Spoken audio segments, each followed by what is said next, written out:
Welcome back, everyone, to episode 7 of Crvena Zvezda.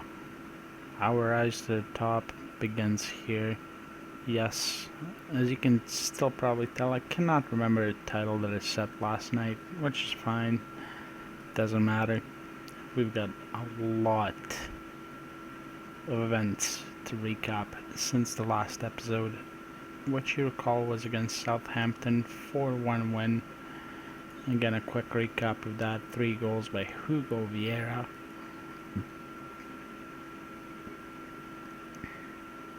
And yes, I know I was pronouncing his name Hugo. It's Hugo. Hugo Vieira. And the final goal by Zoran Rendulic, our central defender. Rewarding our faith, as I mentioned in the previous live com of that match. Now, to start off the recaps, we're going to start off with the match against Sinjalic, which was a 1-0 win, thanks to a 22nd goal by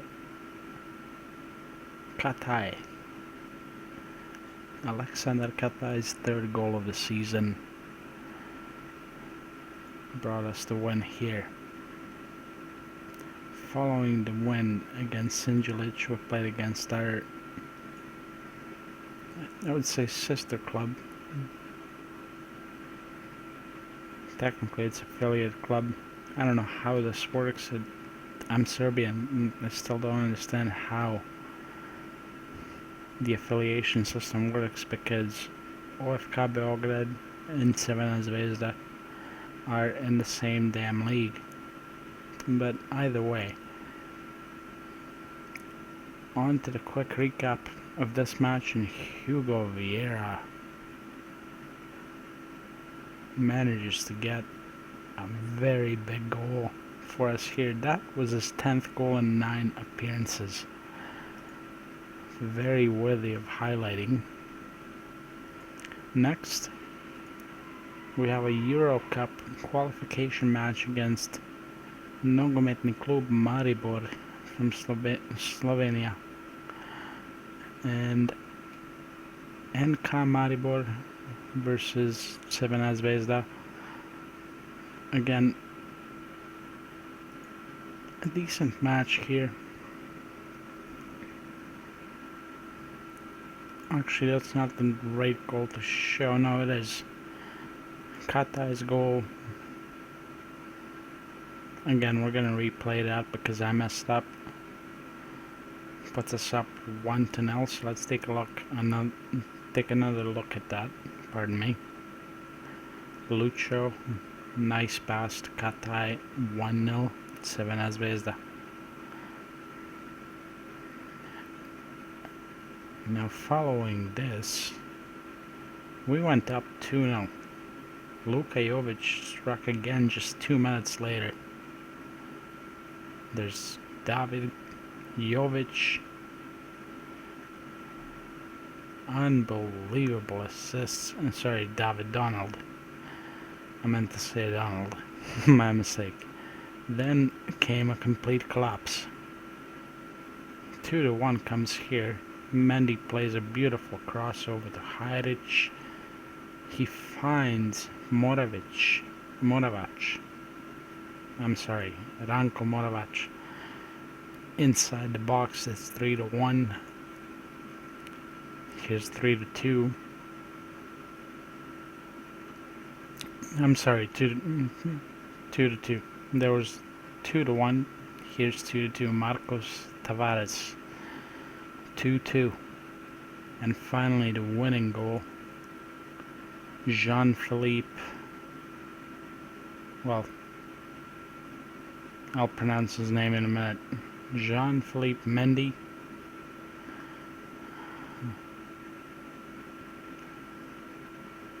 Scores the winning goal from Maribor there, and that's 3-2. So we lost that match. Then comes another match in the Yellen Superliga against Metalec, Gornji Milanovac. And the goals, both of them came from Alexander Katai. Let's take a look at the first one in the 10th minute.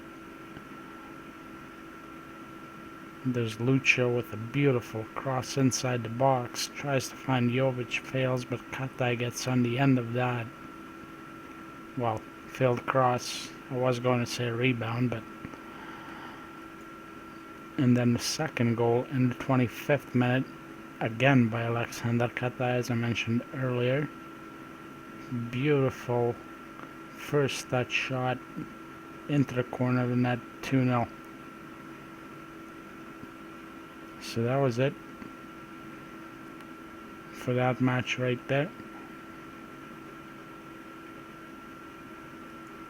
That's the last match I'm going to recap. Not within... Oh wait, we still have the rematch against NK Maribor. I'm sorry. After this, we played a friendly tournament or friendly league. Just earned extra money for the club, really. But against Maribor, we managed to triumph here. At home, 1-0.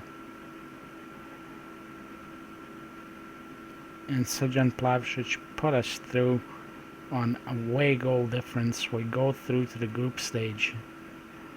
And now, speaking of the group stage itself,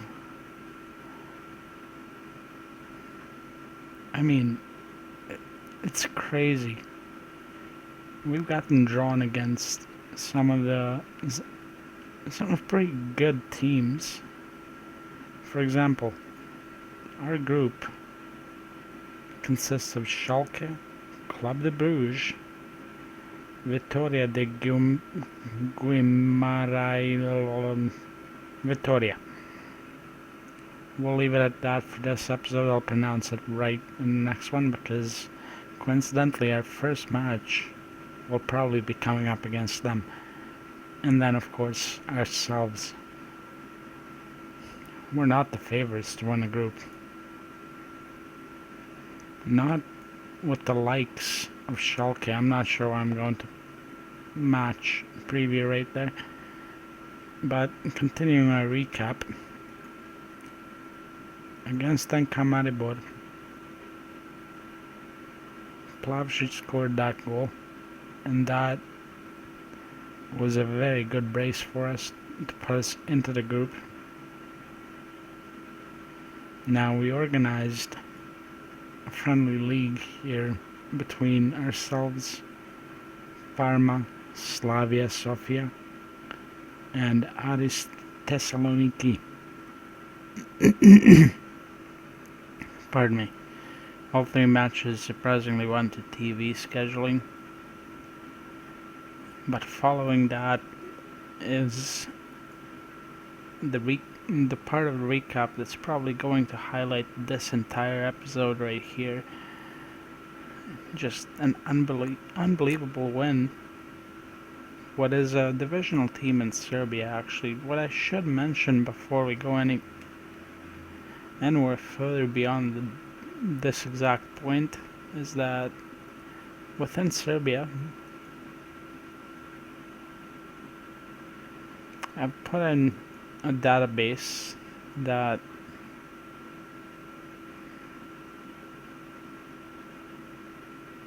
puts in 8 divisions or so. Now, one mistake I notice here is right there.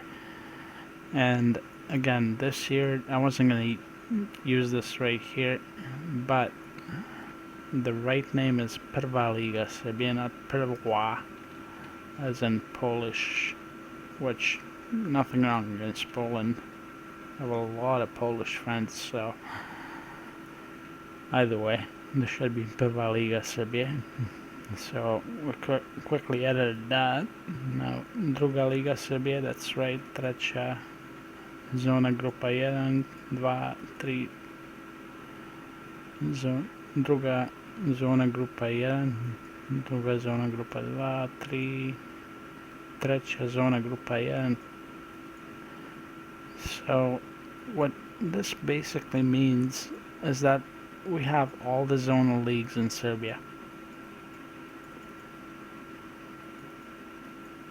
All the way up to the Četvrta zona Grupa 6 or 4th zone Group 6 in Serbia, which includes former defunct teams such as Železnik. Now this is a really interesting club, a lot of administration issues, something to consider undertaking as a challenge for myself in here, maybe for some of you later on, but that's enough of a ramble. Going on to the last recap. So we stopped off with the friendly cup right there. I named it 1, 2, 3 just for the sake of naming it as something. And then Bilećanin suffered a heavy loss at, well, away from home, 7-0. Again, we're going to view all the goals in a row. So here's the first one. Petkovic plays it into the box. Just a quick reminder, this was a 7-0 win. Somehow managed to make an okay save there. Scooped up the ball. And now here comes the goal. Nice interception by Sunic. Gets the break started. Here's Ilić, who made his second appearance for Crvena Zvezda here.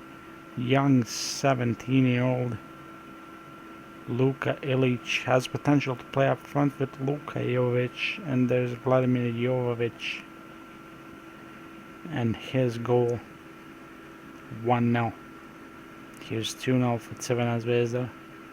Of course, there were no goals by the opposition, so Marko Grujic scores our second goal.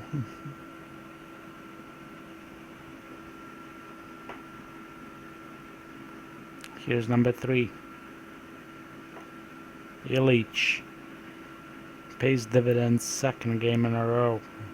And worthy of mentioning, that's his third goal of the season.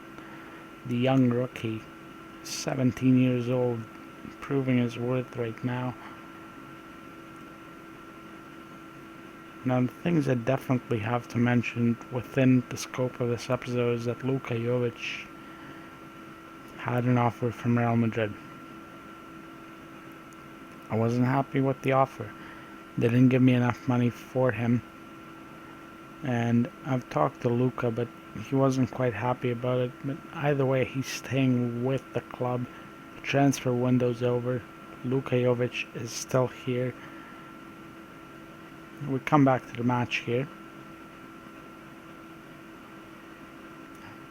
And there's Selinic. 5-0. Here's the 6th goal in the 60th minute. Petkovic tries to find a target, but is penetrating cross into the box there, but fails. There's Selinic. Nice pass off to Liz. Oh my god, Lukovic. Nice play over to Jovovic, his second of the match, and that is 6-0 Crvena Zvezda, and there's the last goal of the match. Giuliano, now, a player I should probably talk about right now. Giuliano,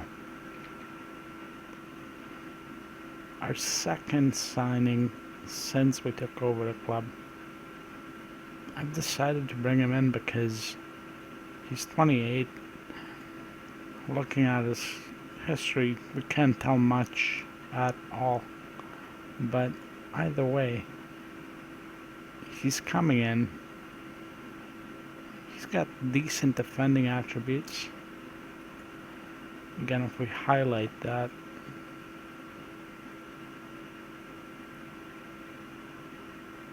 I like to play my defenders in a covering role, so he's got almost everything I need there.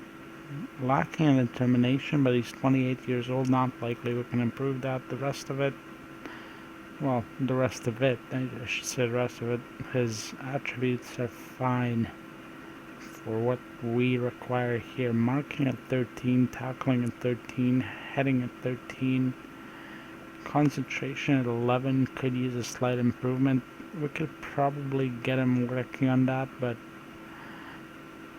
considering our staff has direct control of training, it probably will not happen. Now the last match to recap in this episode right now will be against Mladost Lučani. First goal, and this was a really surprising match for myself and probably the opposing manager. Alexander Djokovic, just like Novak Djokovic and both of his brothers, for those of you who don't know about them, but another topic, another day. And that goal came in the 87th minute. Interestingly enough, that put Mladost Lučani up 1-0 in the 87th minute. Pardon my confusion there for a second. Now, Crvena Zvezda, we managed to equalize all of pretty much 30 seconds later. Alexander Katai played a beautiful pass over there to Plavšić, got forward and put the ball in the back of the net. 1-1. Keeping us away from our first defeat of the season in the Yellen Superliga. So, to cap off the episode with all of that, that puts us in first place. As I mentioned, with 8 matches played, we have 7 wins and 1 draw. And the best goal difference in the league, by far. Now, what's interesting to mention is that Partizan is sitting in 5th spot right now. Vojvodina is, interestingly enough, in 2nd. It's very interesting. If Vojvodina can actually get something going, I can see them mounting a challenge, but I do think Partizan will end up finishing right behind us in 2nd spot if the season keeps going the way it has been so far now. At any rate, I would like to thank you all for tuning in, and I will see you back for episode 7.